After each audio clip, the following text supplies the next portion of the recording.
Merci Monsieur le Président, Madame la Ministre, Monsieur le Ministre, mes chers collègues. Je m'efforcerai d'être concis, mais j'ai 3 questions et une observation. La première concerne la DGF et le traumatisme vécu l'année dernière par un certain nombre de collectivités qui ne s'attendaient pas à voir leur DGF baisser. Je voudrais m'assurer auprès de vous que des simulations ont été faites cette année pour que ce qui a produit, les causes qui ont produit la situation l'année dernière ne se reproduisent pas, et relie auprès de vous une proposition de l'Association des maires de France qui propose de créer un fonds de lissage à destination d'environ 3000 communes, lesquelles ont vu la baisse des dotations de péréquation qui a dépassé 1% de leurs recettes de fonctionnement. J'aurais voulu avoir votre opinion sur ce sujet. De manière générale, je m'interroge sur le fait d'avoir introduit un nouveau dispositif de prise en compte de Natura 2000 au moment où on est les uns et les autres en train de se dire que la DGF est déjà assez compliquée comme ça. Alors pourquoi avoir encore complexifié le système? C'est la première question. Bien, qui répond? Alors, tu fais la DGF? Non. Il y aura toujours des différences entre les communes sur la DGF. Il y a des communes, parce qu'il y a un certain nombre de critères population, critères richesse, etc., qui fait que la DGF se répartit en fonction de tous ces critères. Et puis ensuite, il y a les critères de péréquation. Donc, évidemment, la DGF, comme l'a dit, je crois, l'expression tout à l'heure Sébastien, la DGF est vivante. Et ça a toujours été comme ça. Et donc, on ne peut pas vous assurer que tout le monde va gagner. Ça serait mentir. La DGF, si vous perdez de la population, vous perdrez de la DGF. C'est absolument évident. Donc, il est clair que c'est une dotation qui évolue et qui donc, se répartit sur l'ensemble des territoires. Simplement, ce que l'on peut vous dire, c'est que les mécanismes que l'on a mis en place, notamment la réforme du fonds comment ça s'appelle, à l'intérieur de l'intercommunalité, la dotation d'intercommunalité va évidemment, amoindrir les différences entre les communes et les intercommunalités.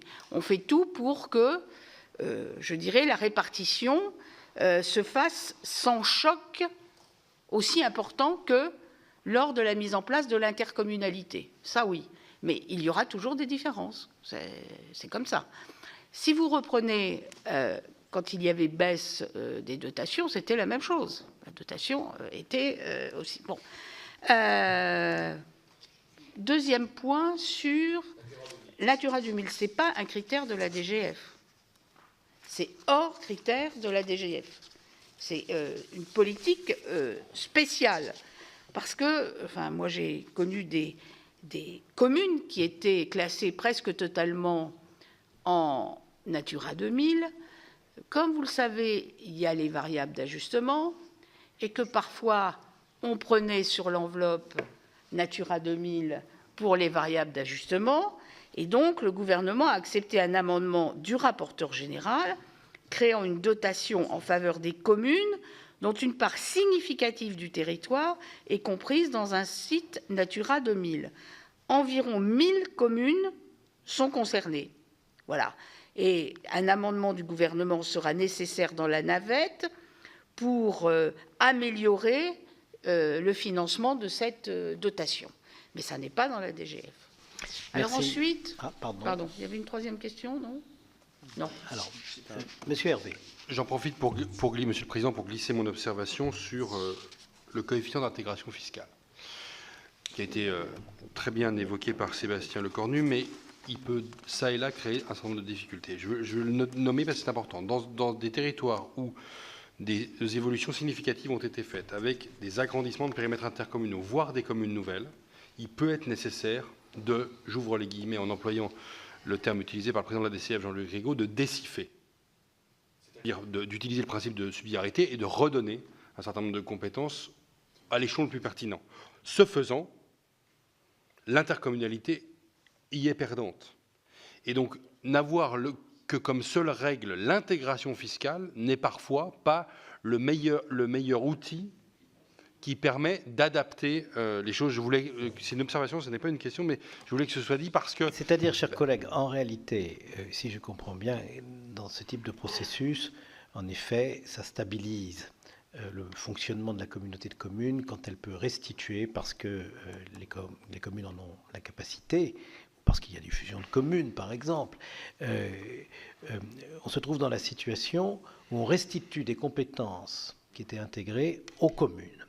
Et à ce moment-là, effectivement, le coefficient d'intégration fiscale évolue négativement. Mais il y a une charge qui diminue pour la communauté de communes. Ce que vous voulez dire, je pense, c'est qu'il faudrait que les choses soient proportionnées correctement, et ça n'est pas le cas aujourd'hui. C'est ça, c'est que le territoire en tant que tel, globalisant l'intercommunalité et les communes, n'y soit pas perdant, parce que ce choix qui est un choix politique, c'est-à-dire qu'en fait, c'est l'effet pervers de la carotte d'intégration. Si pour des bonnes raisons, pour l'État, on va...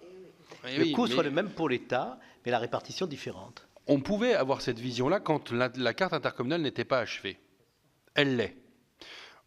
On peut encore avoir, quand on va avoir nécessairement la constitution d'espaces intercommunaux plus puissants et plus forts. Mais il y a des endroits où on est déjà arrivé à ce niveau d'intégration et à des périmètres intercommunaux dont on sait à peu près qu'ils ne bougeront plus tellement. Voilà. C'était mon observation. Deuxième sujet, deuxième question sur la gouvernance de la DSIL et de la DETR. Et par esprit de répétition, je vais reprendre une réflexion qui avait déjà été entamée l'année dernière. D'abord pour savoir si vous estimez pertinent de maintenir la DSIL au niveau des préfectures de région. Nous sommes livrés dans le cadre de l'élaboration du rapport à un certain nombre de travaux avec les chiffres qui nous ont été communiqués par les préfectures, notamment pour la DETR. Et moi, je trouve qu'il serait pertinent maintenant, voyant les pratiques qui sont utilisées dans les préfectures de région, où finalement la DSIL est répartie très souvent selon un prorata numéris au nombre d'habitants, de ramener cette DSIL à l'échelon départemental, permettant au préfet de département, au plus près des élus, d'attribuer ces dotations qui flèchent l'investissement, et d'avoir une meilleure cohérence entre la DSIL et la DETR, même si le niveau des projets n'est pas tout à fait le même.